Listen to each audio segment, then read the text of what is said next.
So I'm curious then what the levels looked like because I think they only briefly touched on it and maybe they just jumped around in the documentary, but maybe you can lay this out for me. So the first step really is once you pay into this program, because you did the $15,000 one, right? Eventually, yeah, that's like step two. That's step two. Well, $15,000 is I step guess step two? three. All right, so to really go to the beginning, there's what was called turn-on events, Okay. which were like $10 weekly social events. They were modeled after another type of event by, I think, by Morehouse, which I mentioned, called Mark groups, but they're kind of like intense communication. It's like a almost like icebreaker games, but like that go really vulnerable really fast. So like people get kind of a high from that because that's not normally how people talk, but everyone kind of wants to talk that way. From there, they sell you to the OM class, which for me at the time was $100. I think it eventually was 150 or 200 when they became more popular. And then they pitch you on other things. Like there's some other short classes, but basically the next level is the coaching program, which was a year-long program for $15,000. And I do want to say, this is again not saying it's right or wrong as far as pricing, but if you look at anything else in personal development for a year-long program, that's kind of normal. Even if you look at like a yoga teacher training, it's basically that much per day, or that, that's like kind of within the normal range for something like that long. But yeah, I mean, I literally said to them, the salesperson who enrolled me, I don't have that much money. I was 24. I was semi-employed. There's no way I'm going to pay for this thing. And she said, no problem. Let's just have a conversation. And then I gave her my credit card and then I went into debt over it. Like immediately it's like, and honestly, I don't regret that because it was a lot of money and it did put me in debt. But for that initial purchase, I should say, I did get basically what I hoped for, which was like to be thrown in a totally new reality and put in an adventure that really shook me and kind of forced me to grow. There's other things that I wish didn't happen, but like I don't regret that expenditure at all, to be honest. Interesting. So at what point, because there's a very graphic part of the documentary that's peppered throughout, where there's just like a big room of people with chairs, like a presentation, and then up at the front is a woman who is naked from the waist down, spread eagle, and then there's a guy rubbing her clit.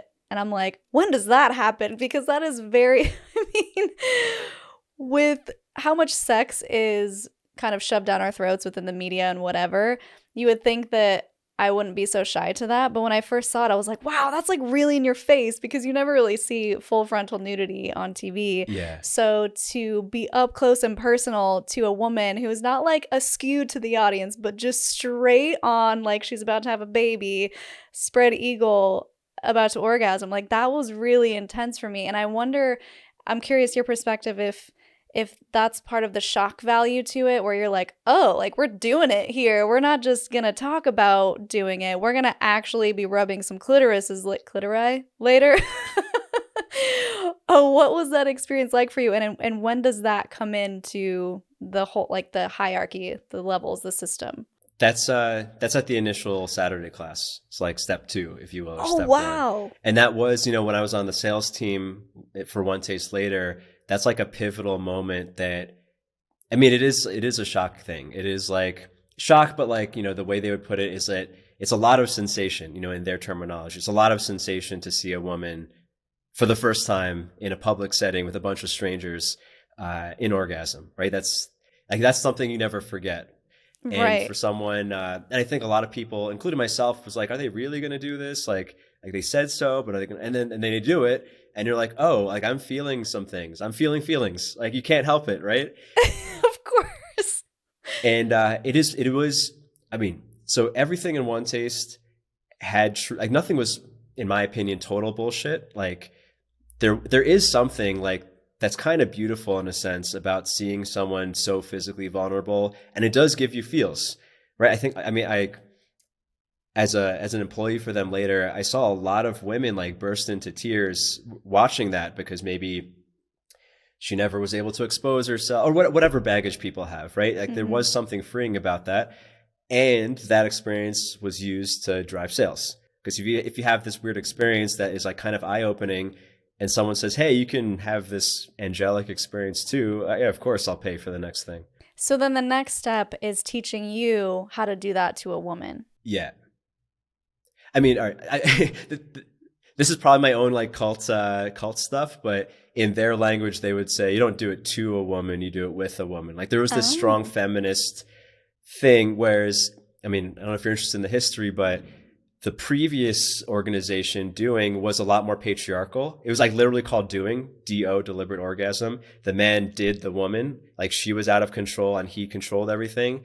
And then Nicole's, one of her contributions to like this lineage, if you call it that, was making it a lot less asymmetrical and pro-feminist, where, you know, she would even say like the woman is stroking the man back through her clitoris, which is a little bit metaphorical, but it's a way to look at it where like the man and the woman are on the same page,